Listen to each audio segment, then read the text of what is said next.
Samuel, mungkin sebagai gambaran awal dialog kita pada sore hari ini, boleh digambarkan sebenarnya seperti apa kondisi industri garmen di Indonesia saat ini dan tantangan apa yang paling dirasakan oleh pelaku industri garmen, terutama terkait dengan bahan baku, biaya produksi dan juga daya saing. Silakan dengan penjelasan Anda. Pertama-tama industri kita sedang tidak baik-baik saja. Industri garmen terutama itu dikarenakan karena satu faktor aja.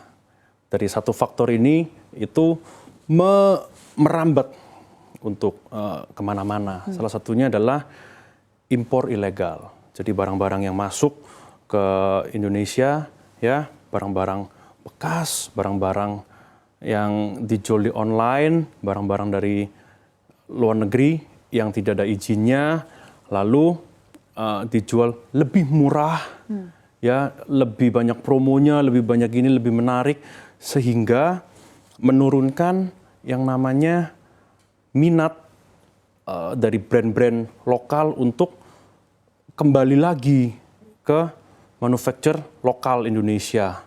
Sehingga itulah yang mengganggu stabilitas ekonomi, stabilitas fabrikasi di Indonesia. Satu lagi juga barang-barang impor, barang-barang bekas, baju-baju bekas.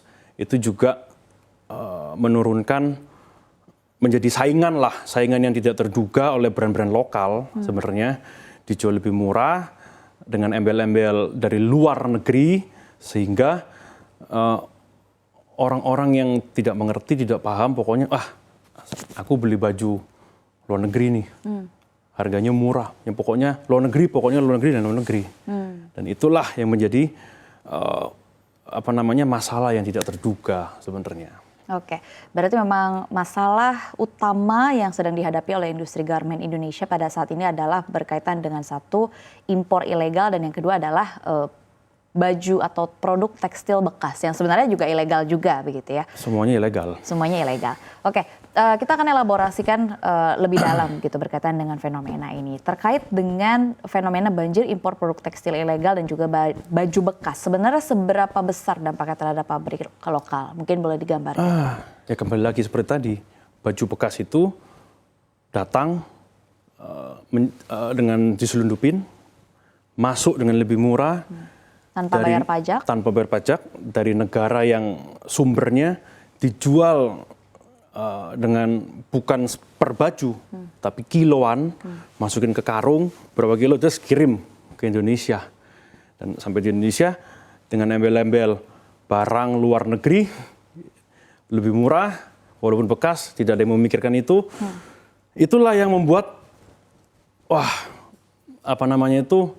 situasi ini makin memburuk sebenarnya. Sampai inilah yang menjadi alasan banyak pabrik tekstil di Indonesia tutup, gulung tikar. Bukan saja PHK tapi tutup. Itulah salah satu, memang banyak faktor. Tapi faktor yang paling krusial adalah, salah satunya adalah industri ini habis. Karena itu, PHK itu terjadi karena adanya impor-impor yang ilegal itu. Oke, saya ingin mempertegas dari fenomena yang kita angkat pada sore hari ini. Berarti kalau menurut Anda mungkin mewakili pelaku usaha, begitu. Yes. Apakah kebijakan pemerintah yang saat ini diterapkan sudah baik atau sudah adil? Oke, ini sudah mulai ada angin segar. Ya, kebijakan pemerintah ini makin ke sini sudah sangat bagus.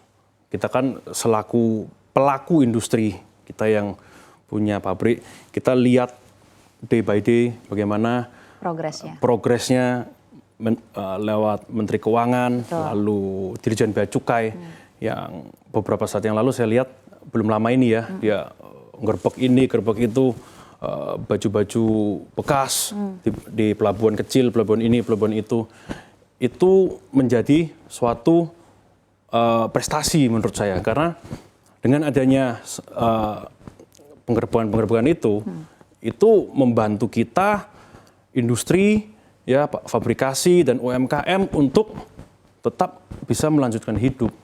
Bagaimanapun kan produk dalam negeri ya harus kita support, karena kan kita mempunyai visi, ya kita pengen menghidupkan membuka lapangan pekerjaan yang lebih banyak.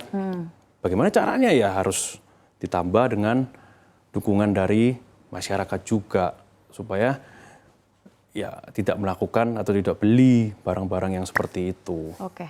Memajukan industri garmen, memajukan industri tekstil di Indonesia ini kan adalah masalah yang sangat penting untuk diselesaikan, untuk mendapatkan perhatian. Tapi di sisi lain juga ini bukan masalah yang baru ya Pak Samuel. Ini sudah berjalan beberapa tahun terakhir bahwa industri garmen nampaknya memang terpukul. Tadinya dari global yang memang menurun permintaannya, ditambah lagi dari dalam negeri juga ternyata sangat tidak bersahabat bagi pelaku industri dari garmen itu sendiri. Ini kan bisa dikatakan bahwa sebenarnya pemerintah yang memiliki aturan dari mengatur dari rantai pasok di industri tekstil. Di sisi lain juga pelaku usaha seperti mungkin dari Anda begitu Pak Samuel dari Wong Hang Bersaudara juga sebenarnya menghadapi problem ini di luar kuasa Anda begitu kan, karena kan ini kan berkaitan dengan aturan pemerintah. Tapi kalau kita lihat dari secara overview begitu kan, kita membandingkan diri katakanlah bersama dengan Vietnam, Bangladesh, kemudian negara-negara lain yang juga sebenarnya bergantung kepada industri tekstil atau garmennya. Sebenarnya apa sih Pak yang bisa kita tingkatkan? Atau sebenarnya lebih ke apakah memang pemerintah yang harus mengetatkan aturan kah? Atau sebenarnya pelaku usaha juga harus melakukan sesuatu untuk memajukan industri garmen? Pendapat Anda seperti apa? Oke, gini. Apa yang kita lakukan sekarang adalah bukan cuma untuk mempekerjakan satu atau ratusan orang. Kita juga melakukan pelatihan untuk skill up.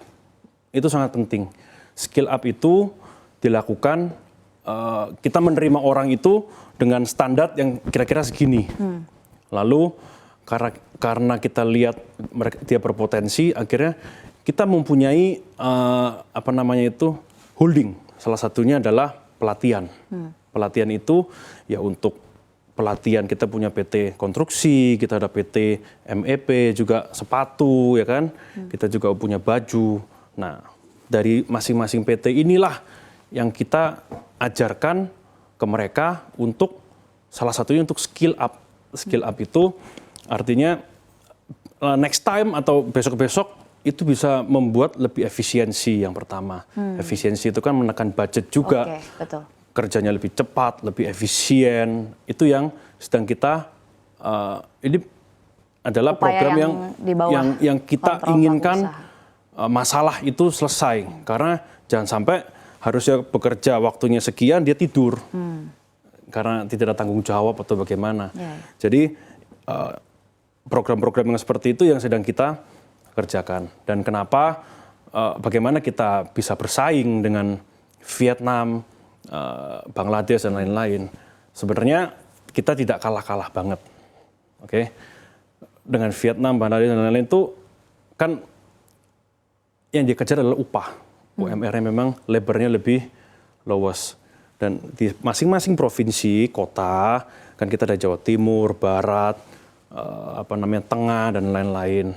Nah itu labornya kan beda-beda. Artinya kita nggak kalah-kalah banget. Artinya kita masih punya daya saing